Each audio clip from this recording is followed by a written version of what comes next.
Boa noite, está no ar o Senado Agora com as notícias da abertura do ano legislativo. O Congresso Nacional retomou as atividades hoje numa sessão solene com a presença de representantes dos 3 poderes da República. Tudo bem? No Salão Branco, também chamado de Chapelaria, o movimento começou no início da tarde com a chegada de parlamentares e convidados. Em frente ao Congresso, um ritual cuidadosamente planejado para marcar a abertura dos trabalhos legislativos. Solenidade com direito a tiros de canhão, dragões da independência e revista de tropa.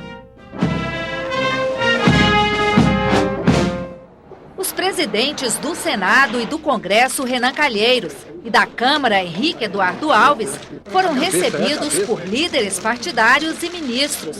No plenário, diante de parlamentares, representantes do Executivo, do Judiciário e de convidados, Renan Calheiros declarou aberto o ano legislativo. Aberta a sessão solene e instalados os trabalhos da 4ª sessão legislativa ordinária da 54ª legislatura.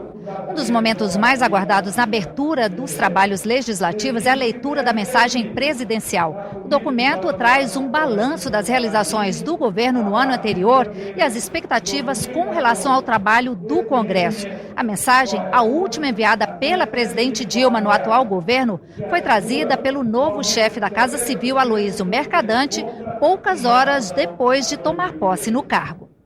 No texto lido pelo 4º secretário, senador João Vicente Claudino, a presidente Dilma expôs a situação do país e pediu apoio do Congresso para conter gastos. Num discurso de improviso, o presidente Henrique Eduardo Alves disse que a Câmara não tem intenção de votar pautas que possam prejudicar o equilíbrio financeiro do país. Eu não posso aceitar calado que se quer imputar a este legislativo o espírito de armar pautas-bombas. Nunca foi a história desta casa.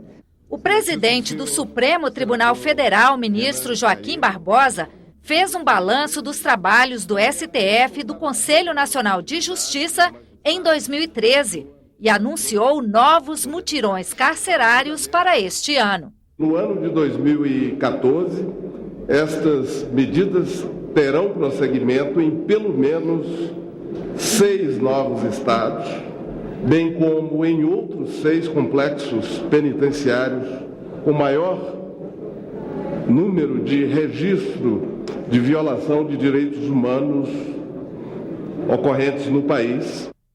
Ao contrário de anos anteriores, a mensagem que a presidente Dilma Rousseff enviou hoje ao Congresso não pediu a votação de nenhum projeto de interesse do Executivo. A mensagem da Presidência da República foi lida em plenário pelo 4º secretário do Congresso Nacional, senador João Vicente Claudino. No texto, o governo se comprometeu em manter as políticas de austeridade econômica e responsabilidade fiscal, como controle da inflação e da taxa de câmbio, sem afastar os investimentos externos do país. Manteremos em 2014 uma gestão das contas públicas compatível com a continuidade da política de profundo compromisso com a responsabilidade fiscal, para o que contribuirá, entre outras medidas, o pacto que firmamos com as principais lideranças políticas do Congresso Nacional. O Brasil é e continuará sendo um dos mercados mais atraentes para o investidor externo. O Poder Executivo destacou como prioridades o combate à miséria e ao desemprego, além da ampliação do programa Bolsa Família, que em 2013 completou 10 anos. Também citou os investimentos feitos na área de infraestrutura e a disposição em realizar neste ano a melhor Copa do Mundo de todos os tempos. A Copa do Mundo FIFA 2014 será a Copa das Copas. A Copa é o maior evento esportivo do planeta em 2014 e fortalecerá o Brasil como destino turístico. É uma das maiores oportunidades que teremos para mostrar a nossa cultura, a nossa hospitalidade, a nossa alegria, as nossas belezas naturais e o nosso povo. Ao final da mensagem, a presidência pediu maior parceria e transparência nas relações com o Judiciário e o Legislativo, principalmente no combate à corrupção e na redução das desigualdades sociais. Uma parceria em favor da democracia, da superação definitiva da miséria e do desenvolvimento sustentável, a partir do respeito à autonomia e independência dos poderes e ao princípio federativo. Trabalharemos em consonância com o Legislativo e o Judiciário. Na mensagem do Legislativo, o presidente do Congresso Nacional pediu o apoio dos parlamentares para que a produção legislativa deste ano não seja prejudicada pela Copa do Mundo e as eleições. Renan Calheiros iniciou o discurso com um balanço de 2013. Economia. Reduzimos substancialmente nossos gastos com pessoal, custeio e investimento, sem prejuízo da rotina das casas. Transparência. O controle social nos ajuda a corrigir equívocos, a sanar vícios e a aperfeiçoar eventuais distorções. Por essa razão, ampliamos os canais de comunicação com a sociedade através do portal do Congresso Nacional. Produtividade. Do total de leis aprovadas, a maioria, 53%, foram de propostas nascidas no Senado Federal ou na Câmara dos Deputados. Para 2014, a palavra de ordem é moderação. O presidente do Congresso Nacional, Renan Calheiros, pediu empenho dos parlamentares para que os trabalhos legislativos não sejam prejudicados pela Copa do Mundo e eleições. Me amparando em um termo dos dias atuais, vamos priorizar o rolezinho legislativo ao invés dos rolezinhos políticos e sem descambar para irresponsabilidade fiscal. Entre as prioridades, a aprovação do Plano Nacional de Educação, o refinanciamento da dívida dos estados e municípios e a atualização da Lei de Execução Penal e do Código de Defesa do Consumidor. O presidente também insistiu na necessidade de uma reforma política. É o que podemos chamar de unanimidade estática. Todos são favoráveis, mas ela não deslancha no Congresso Nacional. Poderíamos, portanto, aproveitar a eleição de 2014 para ouvir, sim, a população brasileira. A reforma política no Brasil só será realidade acompanhada da chancela social. Depois da cerimônia, senadores comentaram as mensagens dos poderes da República. Em ano de eleições, a mensagem da presidente Dilma Rousseff fez um balanço dos 3 anos de governo. Análise que dividiu opiniões, mesmo dentro da base aliada. Eu acho que é interessante, importante. Esperamos que realmente as coisas aconteçam conforme foi dita pela carta da presidenta.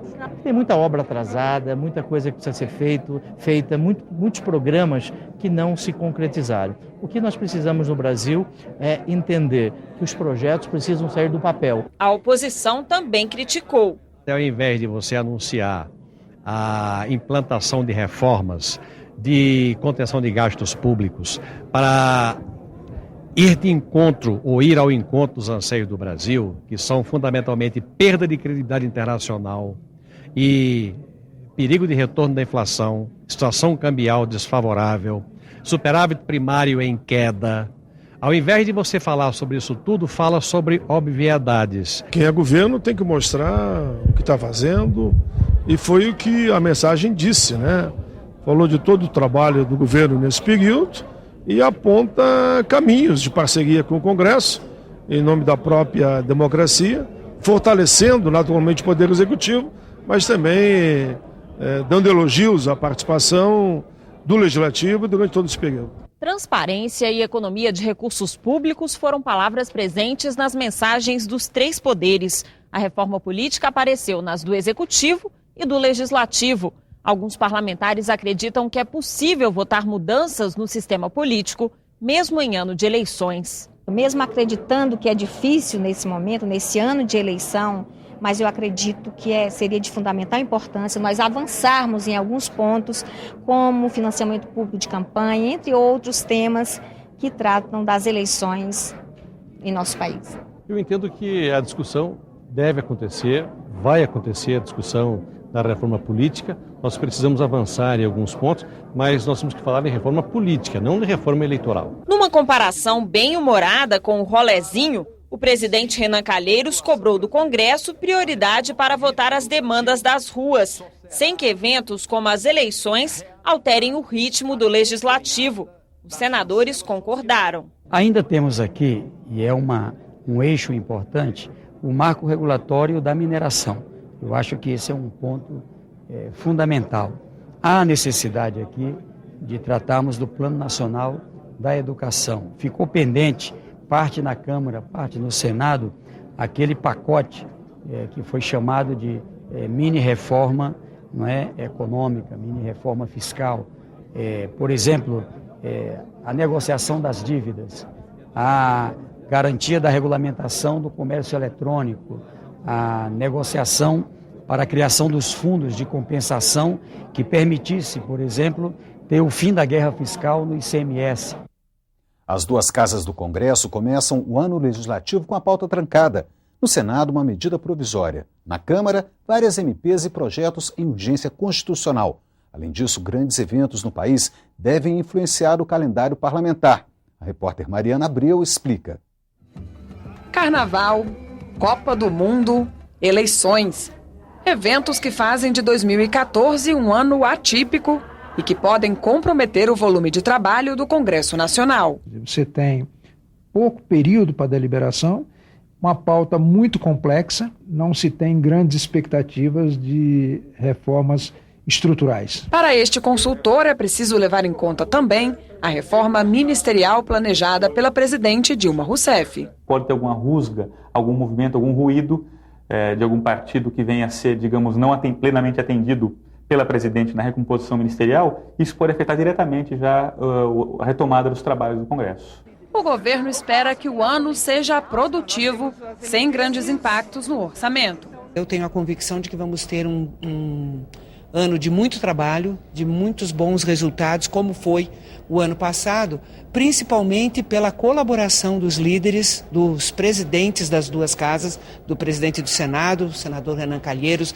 do presidente da Câmara, o deputado Henrique Eduardo Alves, e do pacto assinado pelos líderes da base, de apoio ao governo da presidenta Dilma, no sentido de não aprovar matérias que gerem despesa sem ter a respectiva receita. No Senado, uma matéria que está pronta para ser votada é a que altera o indexador da dívida de estados e municípios com a União.